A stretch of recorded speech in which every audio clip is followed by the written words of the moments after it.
Elections వచ్చేసాయి. ఈసారైనా సరైన వారిని గెలిపించండి.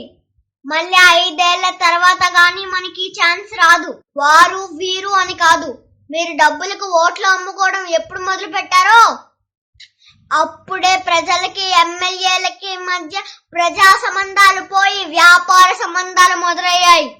అలా కాకుండా కులం, మతం, డబ్బులు చూడకుండా ఫలానా వారిని గెలిపిస్తే మనకి సేవ చేస్తారు అని ఒక మంచి వ్యక్తిని ఎమ్మెల్యే చేసి అప్పుడు అతను మీకు సేవ చేయకపోతే చొక్కా పట్టుకుని ఎందుకు సేవ చేయట్లేదురా అని అడిగే హక్కు మీకుంటుంది.